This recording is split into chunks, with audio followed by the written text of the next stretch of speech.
Tahu-tahu buku ini saya menemukan di lantai jatuh, dan ada kodok lompat ke ini. Banyak sekali hal yang bagus dalam buku ini, tapi mungkin kalah dari Joko Widodo. Assalamualaikum warahmatullahi wabarakatuh. Nah, Said Didu ya di dalam akun X-nya menceritakan keanehan yang terjadi di rumah beliau, di mana rumah Said Didu ya. Beliau mengoleksi berbagai buku, salah satunya adalah buku Prabowo yang bernama Paradoks Indonesia. Nah, di akun X-nya Said Didu mengatakan, malam ini ada kejadian aneh di perpustakaan di rumah.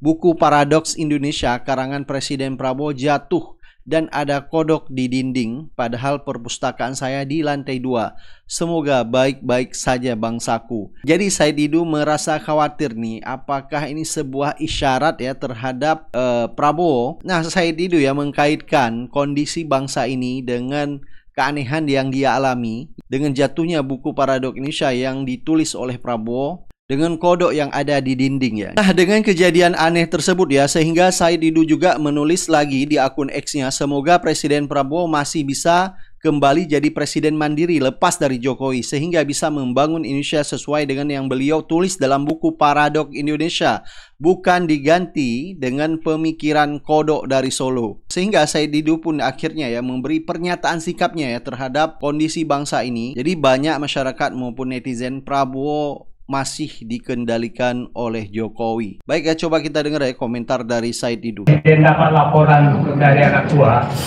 pada nanti kami dituduh lagi dibiayai oleh siapa. Saya gambarkan ruangan ini 2 kali 6 meter, ruangan yang sangat sederhana.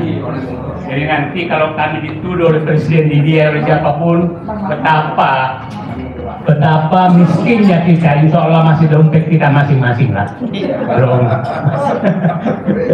Dan sekarang siapapun yang bersuara memberikan masukan, dituduh dia lagi. Sengaja saya bawa buku ini, ada menarik. Malam kemarin di rumah saya ke perpustakaan mau baca buku ini. Tahu-tahu buku ini saya menemukan di lantai jatuh, dan ada kodok lompat ke ini. Nah, saya nggak bisa mengartikan apa yang terjadi, dan rumah saya itu lantai 2 perpustakaannya. Ada kodok di atas. Apakah kodok ini sudah menjatuhkan buku ini? Saya nggak paham. Nah, jadi kalau buku Paradoks ini sudah dijatuhkan kodok, apakah ini hasil kunjungan ke Solo? Itu tafsiran yang saya nggak percaya itu begitu. Dan begini, sengaja saya baca buku ini kembali karena saya ingin sekali Pak Prabowo kembali ke dirinya sendiri dengan buku ini. Buku ini yang beliau tulis dan gunakan berjuang untuk merebut kekuasaan jadi presiden selama 20 tahun. Dan saya mendukung Prabowo karena buku ini. Karena betul-betul benar kan memperbaiki bangsa ini. Nanti saya bacakan kepada Prabowo. Nah, pertanyaan saya, apakah 2024 kemarin buku ini sudah dibuang oleh beliau dan diganti dengan buku kodok dari Solo? Itu yang menjadi pertanyaan bagi kita.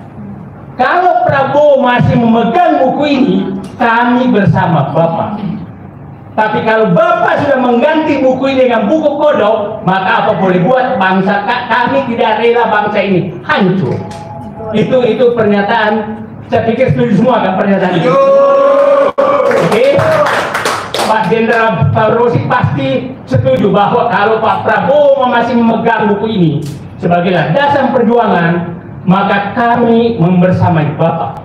Tapi apabila Bapak sudah mengganti buku ini dengan buku kodok, maka apa boleh buat, kami tidak bisa membersamai Bapak karena buku kodok itu sudah menghancurkan bangsa ini. Saya ingin membacakan beberapa pemikiran Pak Prabowo supaya Bapak paham, ini buku Pak Prabowo loh, dia penulisnya. Orang menyatakan apakah Pak Prabowo yang nulis? Tertulis di sini Prabowo penulis. Ya, ya. Ini kan penulis nih. Nih. Prabowo penulis Prabowo Subianto.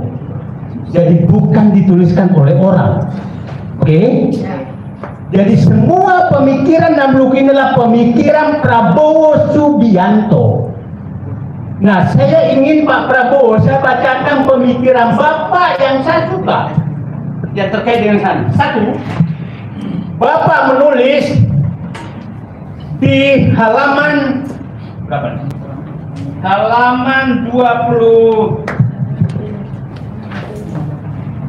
Bentar. Halaman 35. Bapak menulis sangat jelas menyatakan, bagi saya paradoks yang dialami negara kita saat ini adalah masalah kepemimpinan, masalah kearifan, masalah kehendak untuk mengambil keputusan-keputusan politik yang tepat. Itu Bapak tulis, oke? Dan menyatakan, Bapak, saya ambil intinya Bapak supaya Bapak mengingat kembali apa yang Bapak sudah tulis. Yang kedua, Bapak menyatakan ada dua permasalahan bangsa kita. Pertama, kita harus hentikan aliran kekayaan negara ke luar negeri karena kebijakan yang tidak tepat. Itu tidak yang paling penting. Yang kedua, kita harus pastikan demokrasi kita tidak mudah dikuasai oleh pemilik pemodal besar. Bapak menulis seperti ini. Tapi kelihatannya Bapak memilih cara itu untuk merebut kekuasaan adalah menempel ke pemodal besar. Pertanyaan saya, apakah Bapak masih pegang prinsip ini? Atau Bapak sudah memakai cara Solo, geng Solo, yaitu menggunakan pemodal besar untuk merebut kekuasaan? Itu pertanyaan bagi Bapak Presiden Prabowo. Nah, ada yang paling penting yang saya mungkin baca agak panjang. Elit Indonesia tidak jujur. Bapak menyatakan itu. Elit Indonesia tidak jujur, itu judul. Tapi faktanya Bapak mengangkat menteri-menteri yang kita kenal tidak jujur. Ya, betul. Bapak mengangkat komisaris BUMN hanya juru maki-maki. Terus saya harus percaya mana? Oke, saya bacakan. Saya pernah ditanya bagaimana saya ini. Itu bagaimana bisa, nah? Sebenarnya bukan ini yang saya ini, tapi itu menyatakan Bapak sudah menyatakan elit kita tidak jujur. Oke.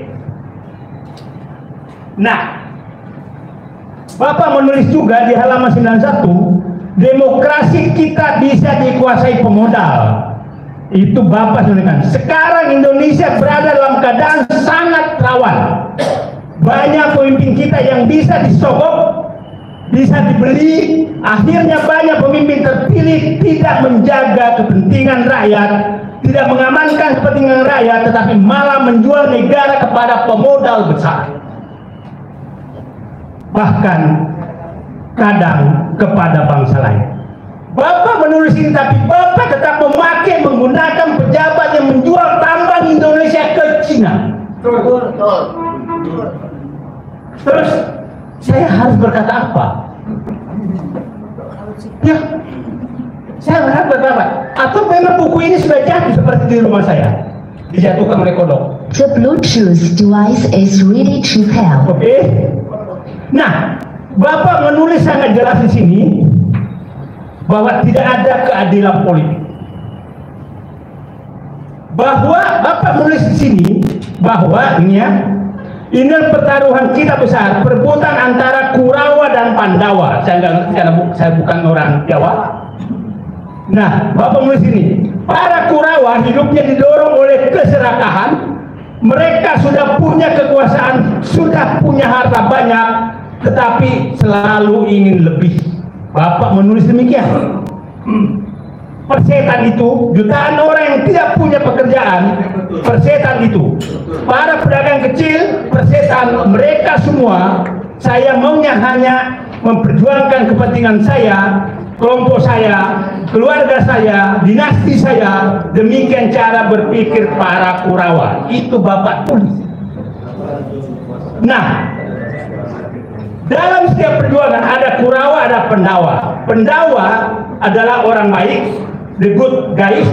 Orang yang baik ada di mana-mana di Indonesia, tapi saat ini jumlahnya tidak banyak. Dan Pendawa inilah yang sedang dikriminalisasi. Dan Bapak diam. Padahal di buku ini Bapak tulis Pendawa itu dibenci oleh para Kurawa. Pertanyaan saya, apakah Bapak Presiden sudah memihak ke Kurawa atau masih memihak ke Pandawa? Seperti yang Bapak tulis di sini. Nah, saya tidak menambah apa-apa. Buku ini menjelaskan pemikiran Bapak Prabowo. Tapi faktanya yang terjadi adalah sebaliknya. Faktanya, orang sering menyatakan sabar. Saya tetap sabar. Sampai sabarnya saya tuh malam-malam saya cari buku ini untuk baca lagi. Setelah baca Quran, baca buku Pendawa juga, baca buku karena demi bangsaku. Bukan berarti buku paradoks Indonesia setara dengan Quran, bukan. Tapi muamalah saya masih berharap Pak Prabowo memegang semua yang Bapak tulis di sini.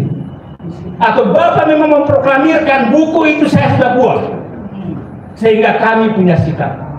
Itulah saya pikir banyak sekali hal yang bagus dalam buku ini, tapi mungkin kalah dari Joko Widodo. Terima kasih. Assalamualaikum warahmatullahi wabarakatuh. Beberapa waktu yang lalu beliau telah mengeluarkan pernyataan bahwa saya tidak malu-malu mengatakan bahwa saya adalah tim Joko Widodo. Kita ingatkan, itu hak Bapak, meskipun agak aneh, tapi Bapak adalah Presiden Republik Indonesia yang disumpah untuk melaksanakan kewajiban sebagai Presiden Republik Indonesia dengan sebaik-baiknya dan seadil-adilnya. Melanggar itu Bapak berarti akan dilaknat oleh Allah Subhanahu wa Ta'ala. Amin. Karena sumpah itu dihadapkan kepada Tuhan Allah Subhanahu wa Ta'ala. Kedua, kalau Bapak sayang kepada Pak Joko Widodo, kasih kesempatan Pak Joko Widodo untuk tampil di sidang pengadilan terbuka untuk membuktikan ijazahnya itu asli atau palsu. Itu kalau Bapak sayang kepada Pak Joko Widodo. Kalau Bapak tidak berikan kesempatan untuk tampil di pengadilan terbuka, sampai kapanpun citra yang ada di rakyat adalah itu ijazah palsu. Kemudian harapan kami, Polisi Republik Indonesia adalah sebuah institusi yang sangat dihormati. Perwiranya juga dididik bersama-sama dengan perwira TNI, dengan kejuangan yang tinggi, profesionalitas yang tinggi. Oleh sebab itu, berikan mereka kesempatan untuk melakukan tugasnya sesuai dengan undang-undang.